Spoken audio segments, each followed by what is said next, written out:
Hi, this is Rachelle with Journal Life's Journey, and I have finally been able to get my hands on these coin envelopes from Dollar Tree. I have all three sizes. This one is 30 pieces. It measures 2.24 by 3.5 inches or 5.7 centimeters by 8.9 centimeters. And let's open it up so you can see the size. I think that's about the size of a business card, probably. Maybe a credit card size. Credit card could fit in there. Yeah. So there's the first one. Then this one is 3.2 inches by 4.5 inches, 8.2 centimeters by 11.4 centimeters, 20 pieces. And this is what this one looks like. See if I can get only one. Okay. So in comparison, that's what they look like. Let's see. Okay. Again, these are coin envelopes. Then this last one, it's 15 pieces, 3.5 inches by 6.5 inches, or 8.9 centimeters by 16.5 centimeters. And this is the largest, of course. Let's see. The paper seems a little heavier on this one. So yeah, these have a lighter weight paper, maybe 22 pound, 24 pound. This feels more maybe 28 pound, maybe. But this is the difference in size here from the medium. Can't really see them together. And then that's the small. So basically, all of these could fit inside of each other. All right. So, yeah, I looked up and was able to get my hands on these, and I have quite a few. So, I'll have plenty to play with. All right. So, while I was looking at those, I had a little brainstorm of something to do. I had previously made these templates to use with my Cricut or Silhouette. I cut these out with the Cricut, and these are from the poly folders, the prong or just the folder style poly folders that you get during back to school. I usually stock up on them after school starts. They go down to pennies, basically like 10 cents a folder, something like that, sometimes even less. So I just grab a bunch of them because they make great stencil material for your digital die cutting machine, Cricut. I'm not sure about how the Brother machine works, but Cricut and Silhouette are what I'm familiar with, and they work great. I made the design of the envelope, two different sizes, and I was thinking it would be nice to be able to, instead of having to trace around this, to be able to just ink it and it already be placed on your paper, plus being able to see where you place it, using the ink to draw out the template on your paper. So to test this, I have a piece of pretty ratty digital that I've had for a while floating around my printer, and this is the negative space for this. I checked it on that side. So I cut out the rounded square, and then I also cut out this centerpiece. And that way I can position this on the page any way that I want. So when I was playing around with it, um, there is an issue with things being upside down on the flaps. So I kind of have to take that into consideration. And I find that tilting at an angle or even like 45-degree angle um, helps with that. In this case, I'm only going to tilt slightly and I'm going to try and get as close to the edge as I can without showing the white margin. Then I'm going to grab my ink. So I should probably be using Vintage Photo, but I'm going to use Gathered Twigs. And just, you could tape this down with some washi tape too. I'm not going to do that. Just go around my edges lightly with the ink. Let's see what happens. Now this won't ink all of the edges because it's not going to ink where the folds are, but it'll at least ink those outside areas. and save you from having to draw the line and then turn around and ink. I just thought it was a pretty cool idea if I can get it to work. Now here it's a little light for me to see. So let me see if I can darken that area up a little bit. This is the right side. All right, so that doesn't work that great on the bottom edge because I'm not able to see the difference very well. But let me see if I add a little black down there, will that help? I think this might work better on things that are lightly colored. Okay, let's see if I can cut this out.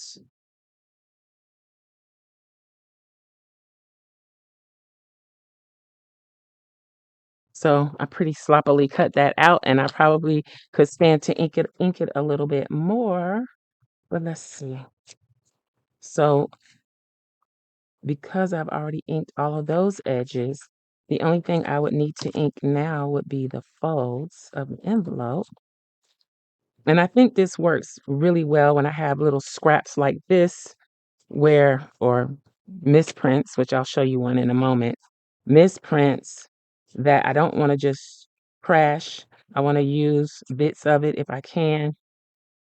So yeah, the dog ends up on the back. Front doesn't look that great. I probably could have positioned that a whole lot better, but it's still usable depending on how I use it.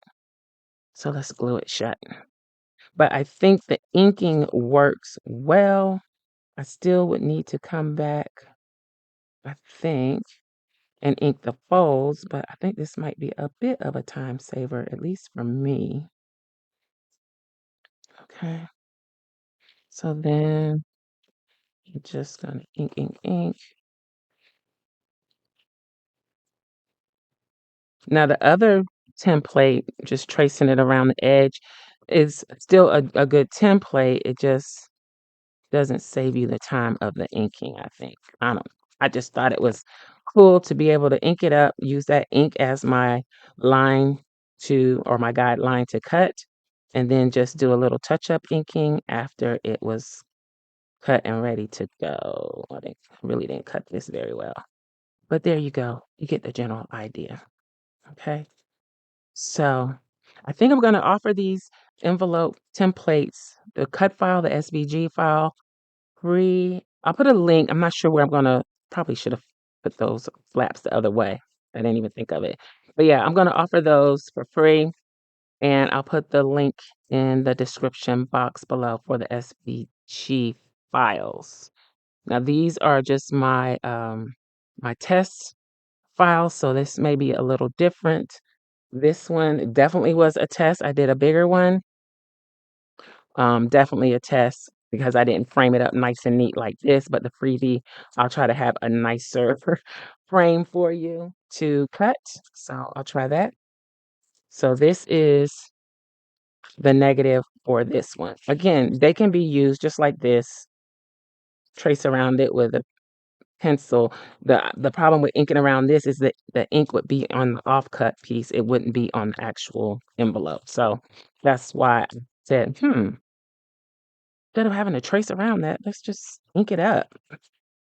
See what we can get. Do I have enough here to play with or try to play with it? Should I just try and do it the straight way? Let's do one more. Like I said, this paper has just been floating around and I wasn't using it. So let's do something with it.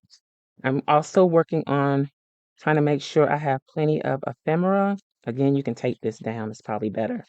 Um, for the things that I like to create for. See, yeah, I'm gonna tape it down. Let's stop being lazy and tape it down. Okay, let's try that again. Depending on the color of ink you use, you'll be able to see it better in certain areas as opposed to others. I should have put some tape on the actual paper. Again, this is me experimenting, learning as I go with just an idea that I had. I really didn't want to ink up the snowman. Let's see what we can get out of this. So there you go. We got the envelope.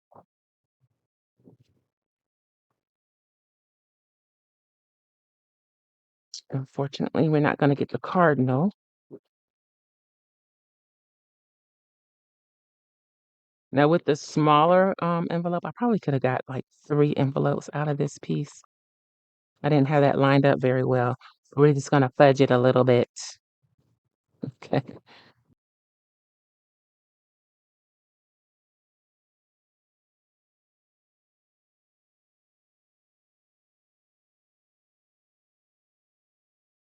Again, we're covering up the snowman, but it's okay.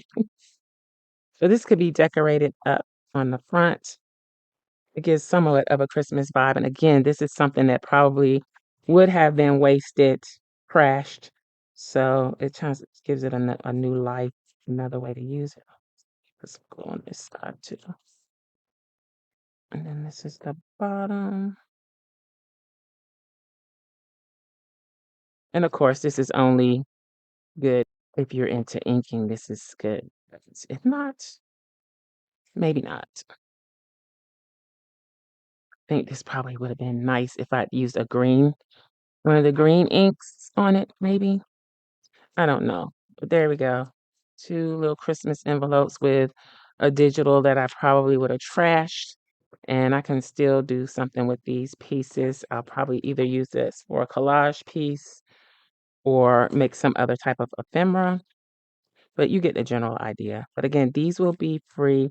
I'll link to where you can find the file in the description box below. And if you don't have a Cricut or Silhouette or a way to die cut these digitally, I will include a PDF file that just has an outline. You can still hand cut your template. Use a Sharpie to draw it onto whatever surface you choose. You could even just laminate a piece of cardstock and trim that out to use as a stencil.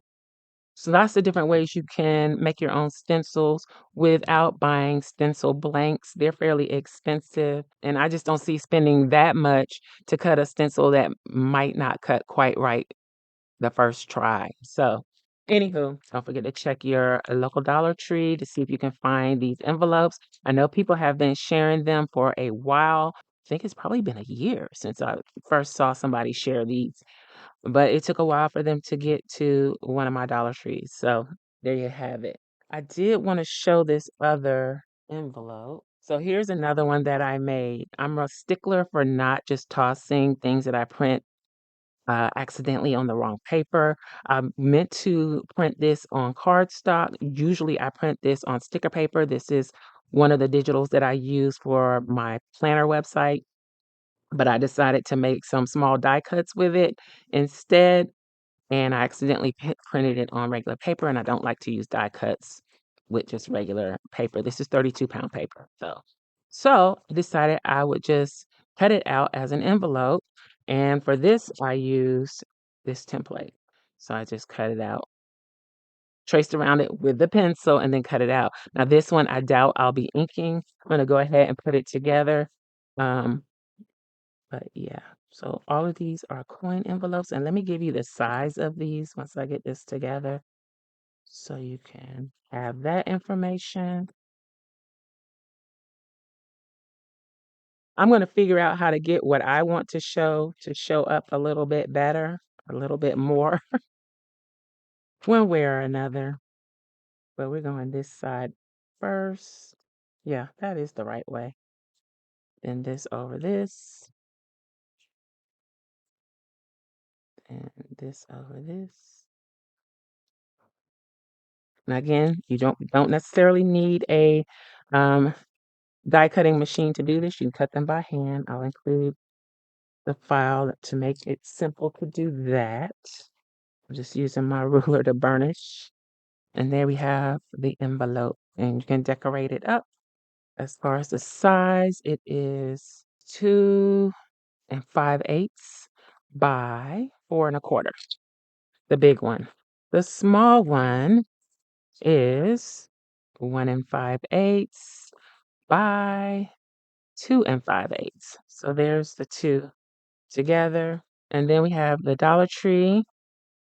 The Dollar Trees are bigger, of course, a couple of them. And I also last night played around with using a book page to make a little coin envelope. This is nothing new. It's all over uh, YouTube. Yeah, it's fairly simple to make one of these. I guess I could show you real quick. Let me show real quick. You can make any size, look, style you want. Coin envelopes are probably one of the easier things to make as far as embellishing junk journals. Okay, so I have a book page. Now I could try and do one like this. It's going to be real skinny and long. So I could make a long flap. Let's do it the way that I did that one. So basically, I just folded to the center of my page and just overlapped a little bit. Make sure everything is lining up. You can use the text to kind of help you make sure you have it straight. So this is what I have. So just make sure that these two pieces that you fold in overlap. And if you want it to be a specific size, you're going to have to measure it all out. All right. And then I just fold up the bottom and I just had a little bit of the text showing on the bottom. And I did the same thing for the top and made the top flap a little bit longer because this was torn, the side that's torn out.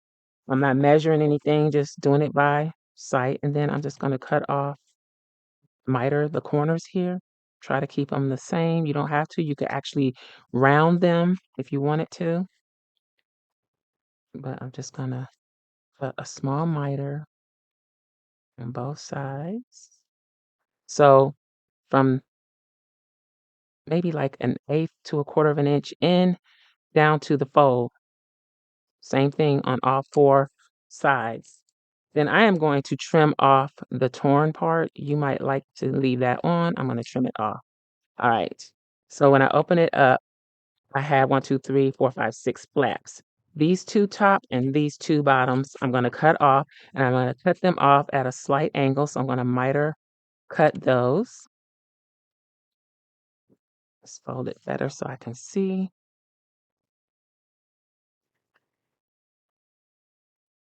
And you can, again, do this with any paper. You can do it with notebook paper, misprints. I'm big on using misprints. I always feel so accomplished when I can find a way to use those. But yeah, any type of paper you can use for this. And so let's see, I'm gonna fold that over like that. The shorter end is the bottom. And you glue it together basically the same way. Run a little bead of glue on one edge and a bead on the other edge. This would be the left and the right versus the top and the bottom. Then on the bottom, I hit it on the edge, on the sides a little bit, and then on the bottom of the actual envelope pocket area, just to make sure everything gets glued well. And then there you have it. You got a little envelope that you can decorate. It doesn't matter that the text is sideways. And it also, I mean, if you have a bigger book, you could do it the vertical way instead of folding the paper horizontally. But yeah, this works, and I think it'll fit depending on how you fold it. This one turns out to be 3 1/4 by 3 1/4, so a square. I think this one might be a little different. 3 3/4 by 3 3/4. So we got two squares. There you go. That's how I make little coin style envelopes. And I know a lot of you already know how to do that, but I'm just sharing for those that don't. So I'm a little into envelopes at the moment. They're great to make to add more storage space in journals, for journaling cards and little notes, things like that. Don't forget to check in the description box for the SVG file link. I hope you enjoyed this video. If you did, please give me a thumbs up and I'll holler at y'all next time. Bye.